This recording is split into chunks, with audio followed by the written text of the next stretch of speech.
Valhalla's main storyline is finished, and so are the 2 DLC expansions which are included in the Season Pass, but the game will continue to receive support from Ubisoft going into 2022 with a new DLC. So I thought it would be a cool idea to talk about some of the things in the game right now which I think could do with a bit of support or a complete revamp. But with that being said, I do actually enjoy this game, and I'm not here just to slate it off. I mean, I enjoy making these videos in my spare time about it, but I think it could be even better. And a lot of the points that I mentioned in this video are through some of the great conversations I've actually had with you in the comment section. So cheers all, and let's dive in. So first up for me, and it's stealth, and I think it was quite clear out the gate that it wasn't going to be playing a significant part in Valhalla, and that is okay if you are going to be doubling down on the RPG front, even though social stealth was kind of advertised as seemingly playing an important role before starting the game. However, this is one of the things that as a pretty easygoing player, I have felt quite frustrated by it over the last year, and it's one of the things I think needs some primary attention going forward. I think this is particularly the case if Ubisoft plan to continue to build on the black box stealth missions as part of their bread and butter for story content, and it does look like that's exactly what they're planning on doing if anything's to go by from the Siege of Paris DLC. For me personally, I really enjoyed them. I hope we see more of them, but certainly more refined. With that being said, I ran into stealth issues predominantly around the mastery challenges where I couldn't complete some of the objectives as enemies spotted me through mountains and used their X-ray vision to clock me several kilometers away, and it definitely was one of the times in the game where I felt that my expectations, they just hadn't been managed, and where I actually considered lobbing my controller out the window on several occasions. Now, Envied Prop spent a lot of time putting together some common stealth issues in Valhalla, so I've popped his video down below in the description of course, but it really does highlight some of the issues still plaguing stealth as a whole after numerous updates so far. So going forward for me, I would love to see this given more of a priority, lots of TLC if they do plan to incorporate this more going forward. Hopefully that does happen, and it's a big fingers crossed for me on that front. Now let's talk about some stats, mastery points, runes and weapon balancing, because it all seems like a bit of a mess to me,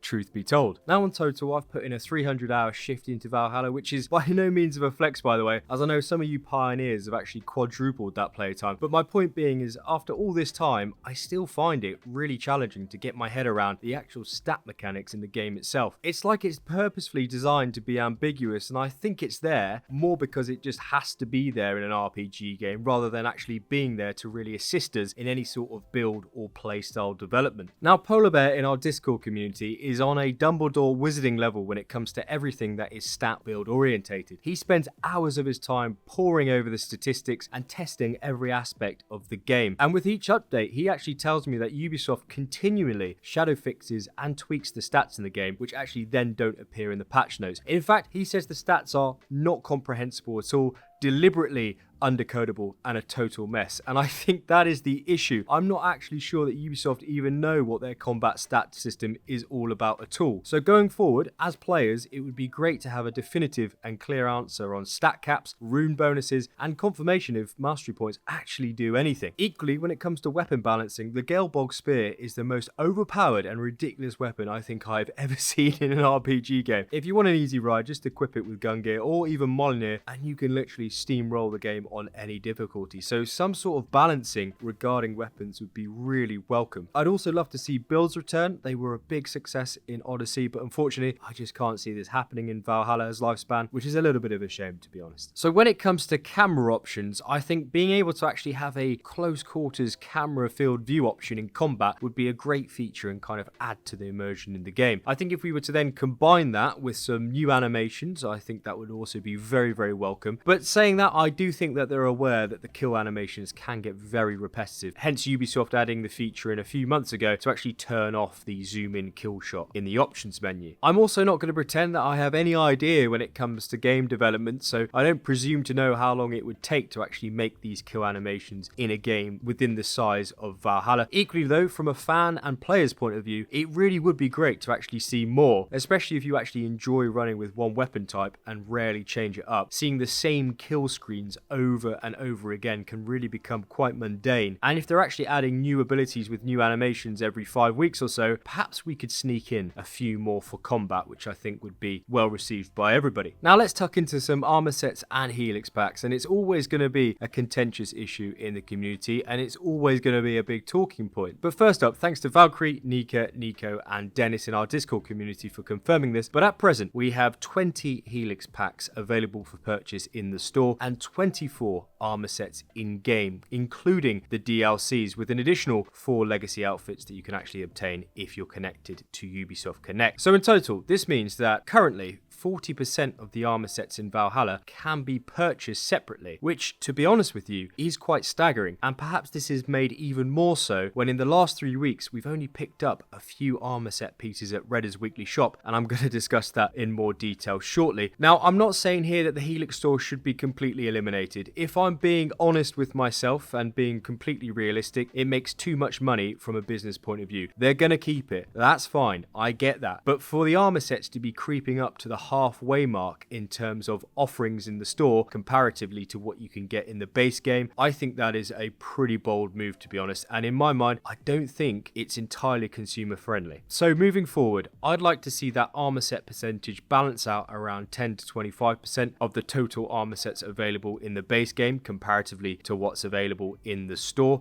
and I think that would be more acceptable for consumers because I know that a lot of you enjoy dipping in and out of the store, and there's no problem with that in my eyes. I just feel that if you've already invested a significant amount of money in the base game and the 2 DLC expansions, you shouldn't then have to then fork out the equivalent of another base game to be able to obtain all of the armor sets currently available in Valhalla. Equally, why not actually introduce NPC armor sets for us to obtain? And I think there's a lot of good looking NPC pieces in the game, and the assets are actually already there as shown here by Peda, and I'd much rather obtain and use those instead of reskins of various in-game items for events or new game modes, and I do think there's a lot of options here, and best of all, as I've said, these are already in game, so it's not like the developers are creating anything from scratch. It would also be great to have the ability to customize the armor sets that we actually have in game. We've been able to do this before through dyeing our own robes in previous AC installments, which has also actually been introduced as a feature in Ghost of Tsushima, and I would really love to know the reason why this hasn't been introduced into the recent RPG games. It was well received in previous titles, and I really do think it would be well received here, particularly if we were actually able to dye legacy outfits. So if that happens, sign me up. And while we're on the topic, being able to actually create a transmog loadout option, like you could create a gear loadout in Odyssey, would also be really welcome. I know a lot of you create fantastic different transmog gear sets, so instead of having to scroll through the whole gear menu, being able to save one so you can come back to or dip in and out when you're playing the game would be fantastic. Now, while we're on the topic of quality of life features, Jose Areza, Valhalla's post-launch producer, said in an interview with Your Raptor that they're focusing on in-game quality and will push back title updates if they're not ready, and I think this is a good thing, to be honest. I'd much rather have something which is robust and refined than have an update on launch which is pretty ropey and subpar at best, and this is definitely something that we've actually suffered from since launch, so it's good to hear that they will push things back if need be. Saying that though, I think we're missing some small quality of life changes that can actually have a substantial impact on gameplay in general. For example, the inventory system is all over the shop. It needs to be refined and organized as soon as possible, as it's seriously taxing to actually open it up and go through. Same thing goes for the rune system, and if I'm honest, it just doesn't make any sense at all in any RPG game to actually scroll for 25 minutes in the rune menu. Having them categorized would make the idea of rune selection a lot more appealing and incentivize us to actually use them. Additionally, I think having some sort of currency system where we can actually exchange resources earned in game modes that we no longer need for silver or opal would also incentivize that replayable aspect. If we look at the river raids, for example, after you've purchased every upgrade from Varn and upgraded your settlement, there isn't actually any need for foreign or raiding resources at all. So allowing us to then exchange them for opals could potentially encourage players to replay those replayable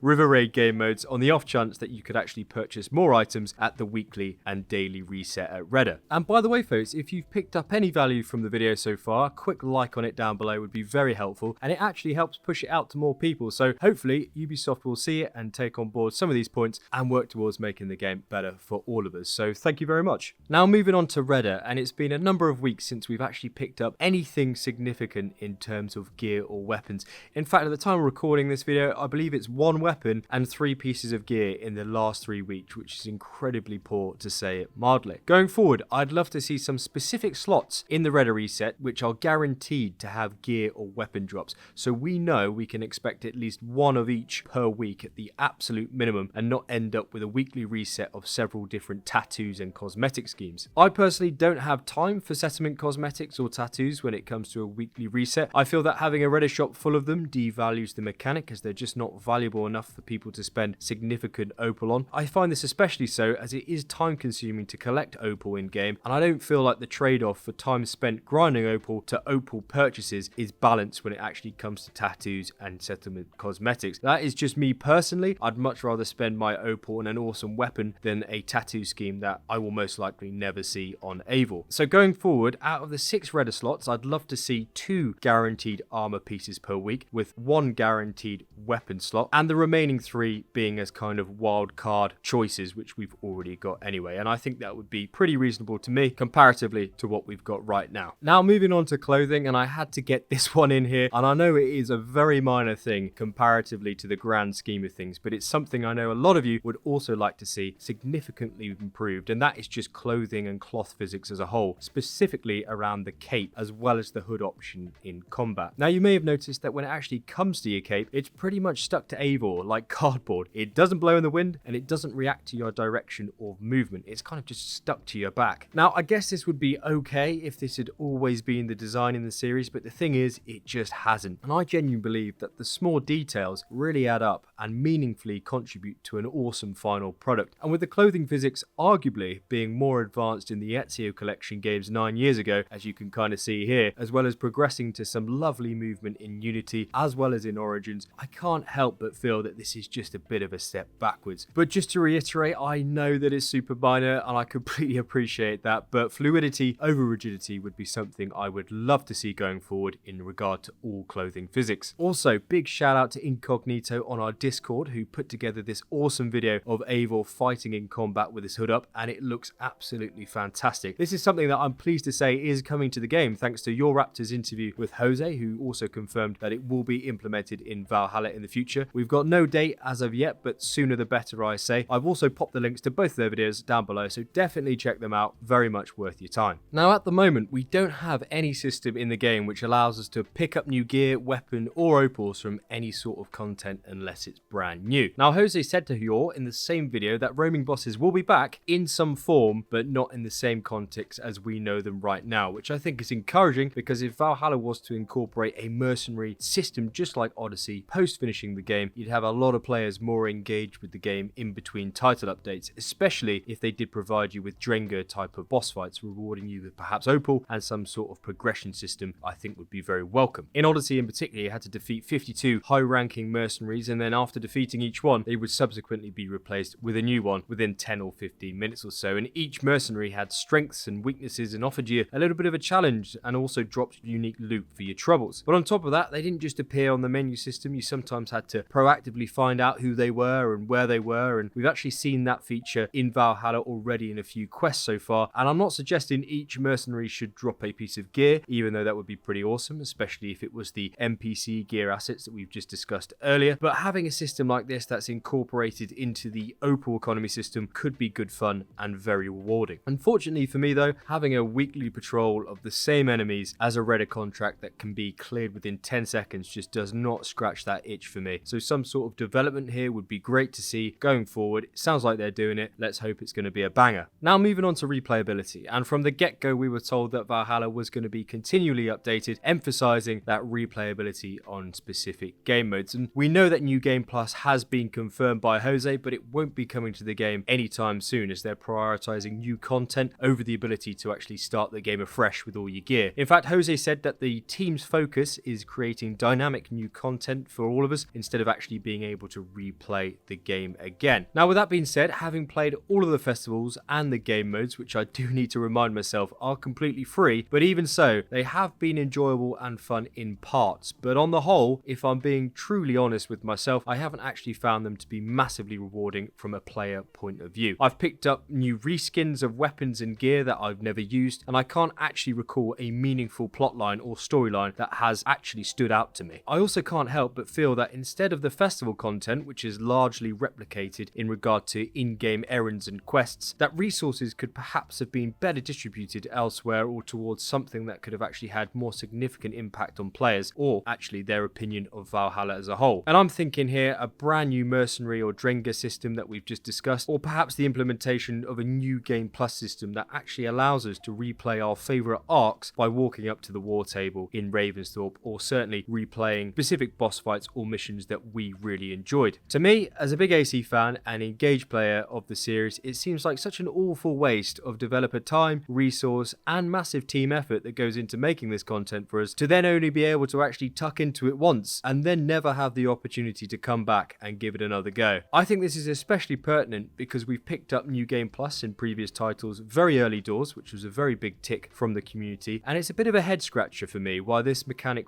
wasn't introduced earlier and why, noting its success, it then wasn't included in Valhalla. Instead, it seems like festivals which can be finished in a couple hours are prioritised over something like this, and I'm spitballing Han Solo here, but I would much rather wait several months for a New Game Plus and a solid mercenary system with an opal economy integration over 2 festivals and a game mode that provides no meaningful incentive to revisit it after it's all complete. And that's regardless if it's free, and that's regardless if those updates are more frequent. That is just me though, so let me know what you think down below. I am very keen to hear your thoughts on this one in particular. Looking forward to hearing what you've got to say. Now, number 1 for me, and it is storyline. And I enjoyed the writing of Valhalla and the storyline in general, and I think there's a lot of interesting avenues open to us in terms of the founding of the Templar Order and also the hidden ones in England. And that's just the thing. We've had 2 DLCs now, and it doesn't seem like we've moved the ball down the road at all. We've had nothing meaningful since having a good convo with Alfred in the swamps, and purely from a fan point of view, I think it's time we start taking bold strides into Valhalla's storyline again, and I think that needs to be a really big selling point of this next DLC to tempt people to buy another season pass. And it hasn't been confirmed, by the way, but I am almost certain it won't be free if you own the current season pass, just as an FYI, as I know a lot of you have kind of been asking recently. But saying that, and I'm guilty of this, I like to run around and do all of the side quests, activities, and collectibles, but upon reflection, I feel like we've probably been given a bit too much of that filler content recently, and I'm done with my starters, and now I'm ready for a storyline main course. And in one of our recent videos, we did discuss what's likely to be coming in the next DLC, so if you haven't seen it already, do go check that out. But it does seem like Ubisoft are doubling down on the mythological aspect, which is completely fine by me, on the basis that we really get into the nitty-gritty Isu storyline aspect with Odin and don't tiptoe around on the outskirts of town, never really exploring or engaging with anything meaningful in regards to the lore or the plot. Now, if you've watched any of the videos on the channel before, you know I'm generally a positive person and a big fan of the game and series. I just want it to be even better, and I genuinely think it can be, and hopefully we do pick up a few of the changes raised in this video going forward, but we're just going to have to wait and see what they decide to come up with next. Whatever that may be, I'll be sure to keep you in the loop, so if you haven't already, it may be worth clicking the notification bell so you can find your way back easily. And big congrats to Jabak and Donut for winning our weekly photo mode competition in our Discord community. We've got over 500 awesome people here, so if you haven't already, do drop in and say hi. It'd be great to see you in the lobby. And I think that'll do it for me on this one, folks. Let me know what you think down below. Love having a convo, and as usual, coffee's on me.